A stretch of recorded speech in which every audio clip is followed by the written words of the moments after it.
जय माता दी। मेरे सभी प्यारे दोस्तों, मैं लक्ष्मी शर्मा बड़ों को चरण स्पर्श, छोटों को प्यार और बराबर वालों को दिल से नमस्कार करती हूँ। आज मैं आपको सुनाऊंगी भाग्य लिखने वाली माता बेमाता की कथा। और बेमाता माँ कात्यायनी का ही रूप है। इस कथा में आप सभी सुनेंगे कि कैसे बेमाता राजा और ब्राह्मण के अच्छे कर्म के कारण उनके भाग्य बदल देती है। कथा बहुत ही सुंदर है। कथा को अंत तक जरूर देखिएगा और दूसरों को भी शेयर जरूर कीजिएगा। तो चलिए कथा शुरू करते हैं। एक गांव में एक ब्राह्मण और उनके 5 परिवार एक साथ रहते थे। उस परिवार में था ब्राह्मण के बूढ़ा माता पिता, ब्राह्मण की पत्नी और ब्राह्मण का बेटा। ब्राह्मण घर घर से भिक्षा मांगा करते थे। जो भी भिक्षा में दान मिलता था उसी से अपना जीवन का गुजारा करते थे और अपना परिवार का पेट पालते थे।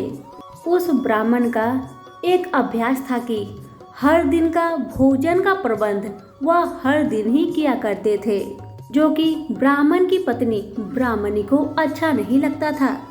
ब्राह्मणी हमेशा ब्राह्मण को कहती, हे ब्राह्मण देव, आप हर दिन का भोजन का प्रबंध हर दिन किया करते हैं, इससे क्या होगा?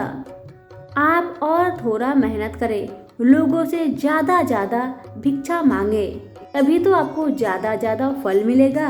पत्नी की बातें सुन ब्राह्मण देव कहने लगे, हे ब्राह्मणी, मेरे भाग्य में जितना बेमाता धन दौलत लिखी है मुझे उतना ही मिलेगा, उससे ज्यादा नहीं मिलेगा।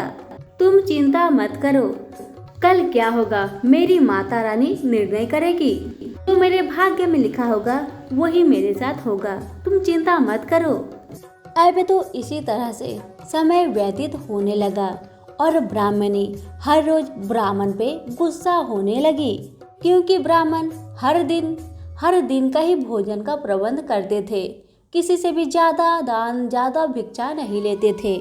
इसी बात से ब्राह्मणी ब्राह्मण से गुस्सा रहने लगी।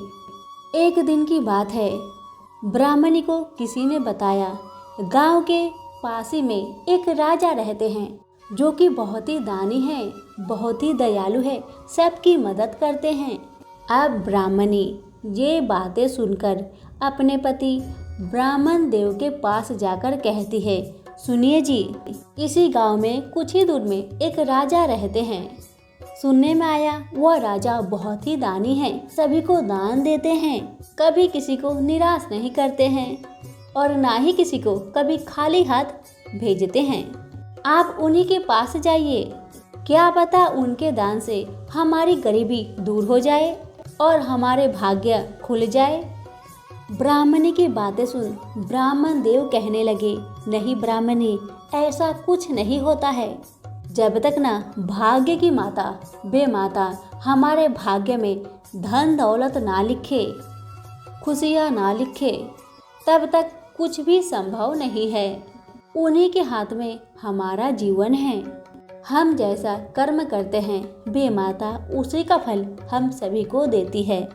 अच्छा कर्म का फल हमेशा अच्छा ही मिलता है और बुरा कर्म का फल हमेशा बुरा ही होता है।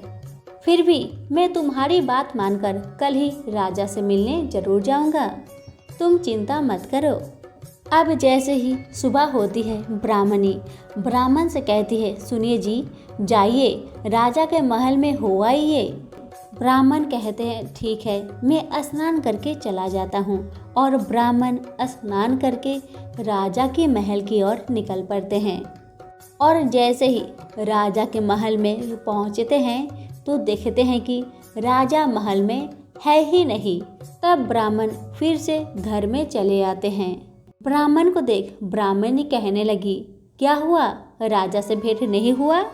ब्राह्मण कहते हैं, नहीं ब्राह्मणी, आज राजा से मुलाकात ही नहीं हुआ, राजा कहीं बाहर गए हुए थे, मैं फिर कल सुबह चला जाऊंगा। अब जैसे ही कल सुबह होता है, फिर ब्राह्मण स्नान करके राजा के महल की ओर निकल पड़ते हैं। और जैसे ही राजा के महल के पास पहुंचते हैं, फिर वही बात हो जाती है। राजा फिर से महल में नहीं रहते हैं, वह बाहर कहीं काम से गए हुए होते हैं।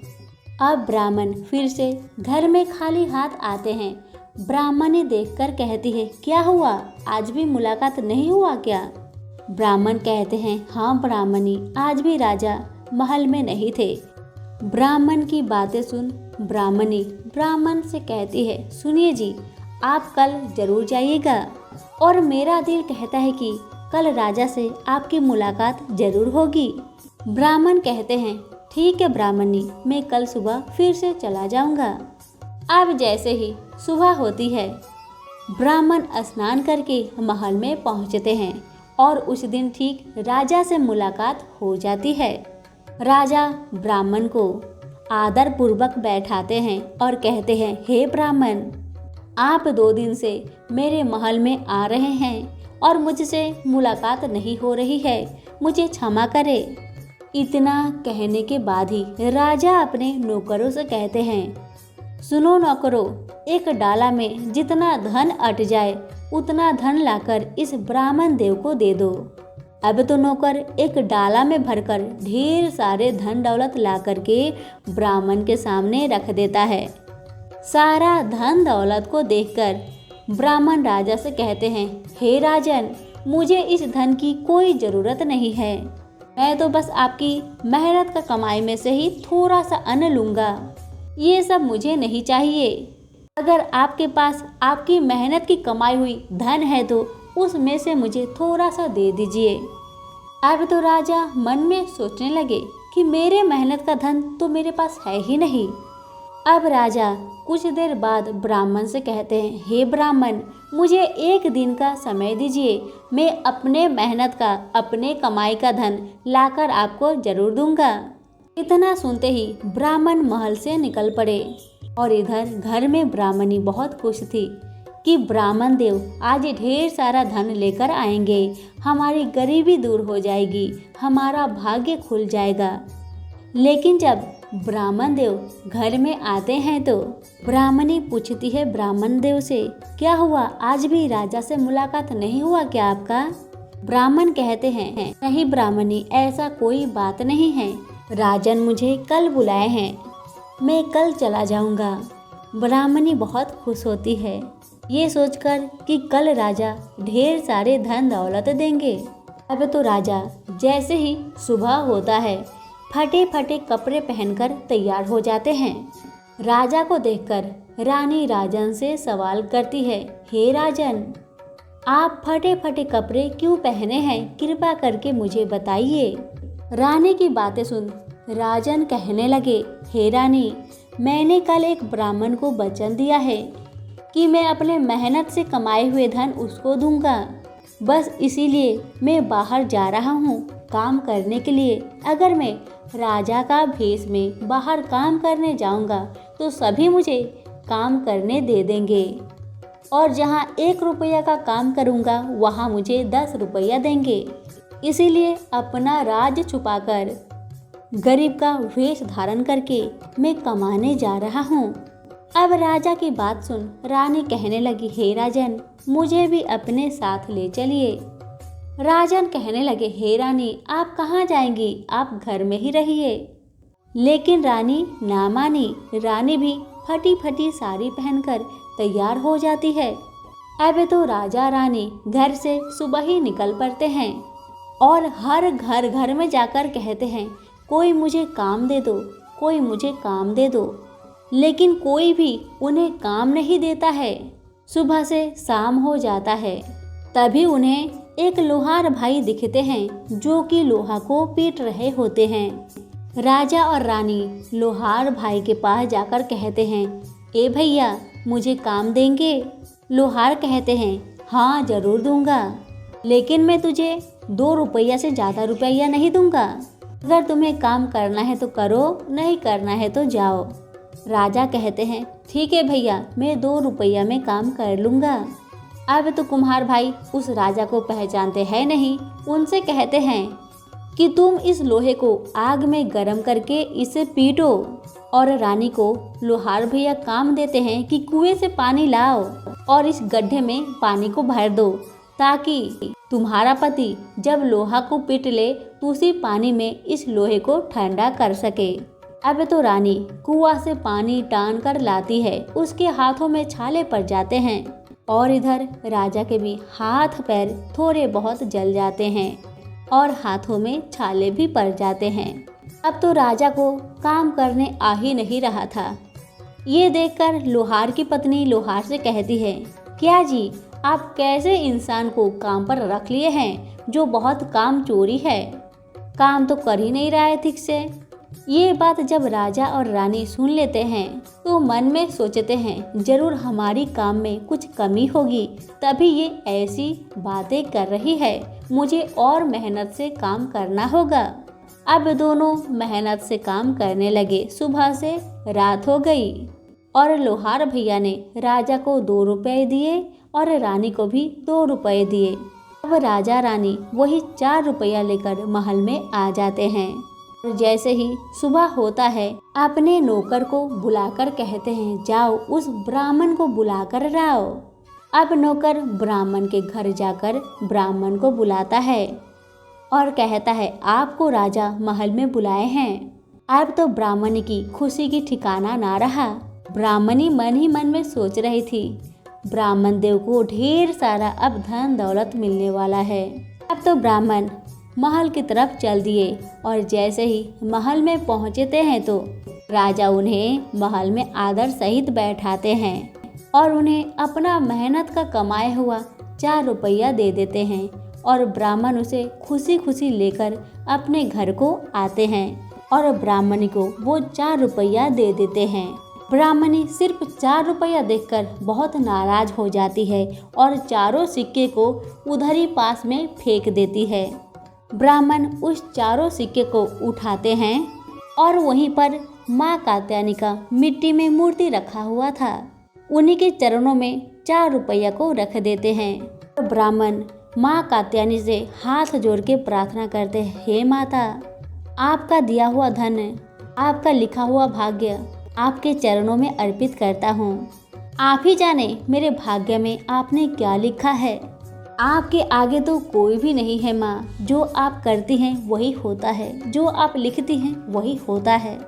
ब्राह्मण माँ कात्यायनी से माफ़ी मांगकर वहाँ से चले जाते हैं और मन में सोचते हैं, मेरी पत्नी का गुस्सा शांत होगा तो माता के चरणों से वह चारों सिक्का उठाकर ले लेगी। लेकिन ऐसा नहीं हुआ। ब्राह्मण देव रोज रोज माँ कात्यायनी की पूजा करते थे, फूल अर्पित करते थे, जल चढ़ाते थे।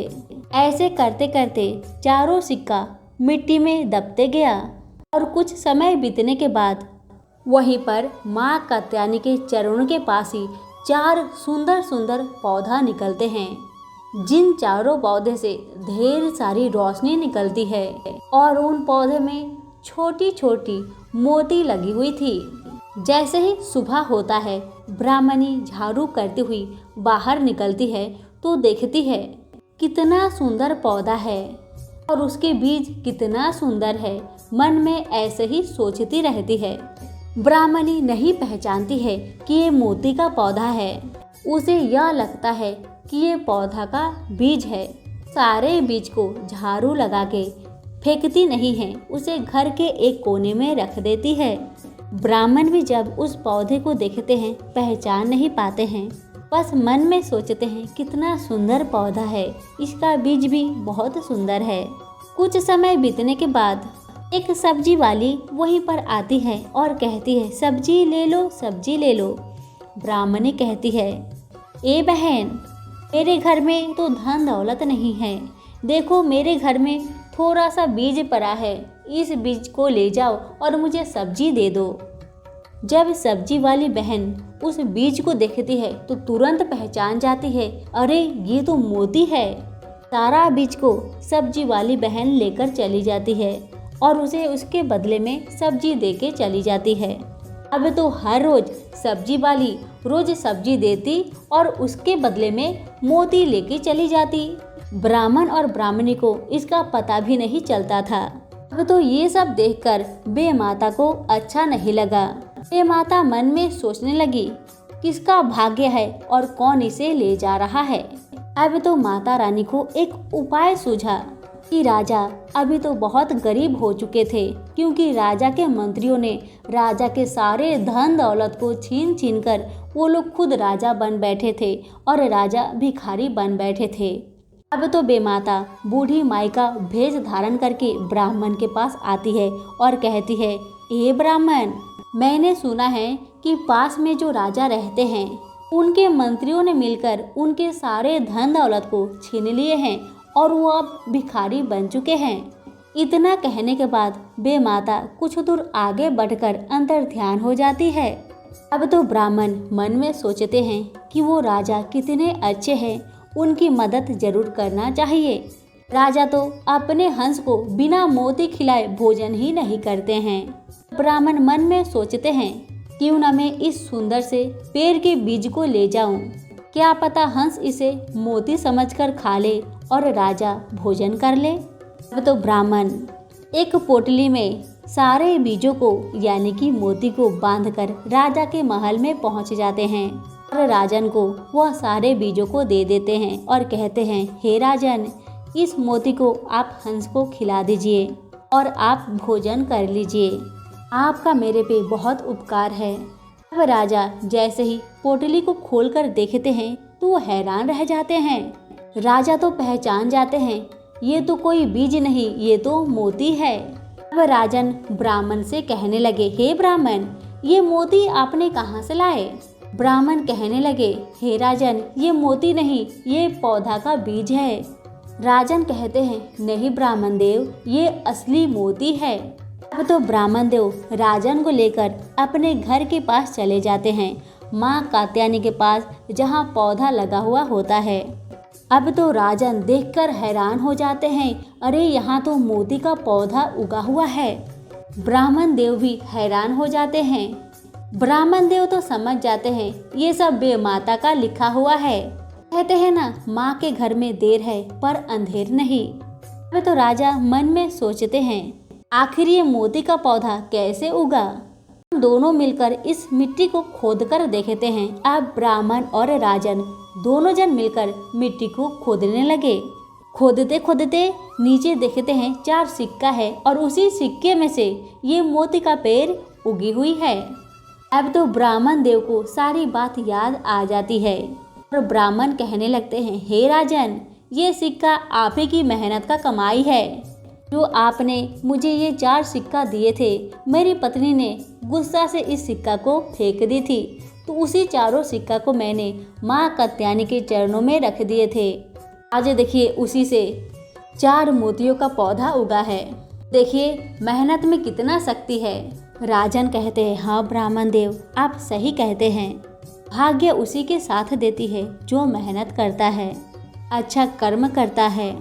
और आज हमारी अच्छाई हमारे भाग्य को बदल दिया, हमारी किस्मत को बदल दिया। मैं भी भिखारी ही बन चुका था और अब बेमाता के कृपा से हमारी राज्य लौट आएगा। अब तो राजन फिर से धनवान बन जाते हैं और सारे दुष्ट मंत्रियों को सजा देते हैं और अपने महल में ब्राह्मणी और ब्राह्मण को और उनके पूरे परिवार को लेकर चले जाते हैं और सभी महल में सुखपूर्वक जीते हैं। कहते हैं ना, अच्छे इंसान के साथ कभी बुरा हो ही नहीं सकता है। अगर बुरा होने वाला भी होता है तो भाग्य की माता उस बुरे दिन को टालकर अच्छे दिन में बदल देती है, जैसे राजा और ब्राह्मण के जीवन बदला। आज की कहानी आपको कैसी लगी? पसंद आने पर लाइक शेयर जरूर कीजिएगा। धन्यवाद।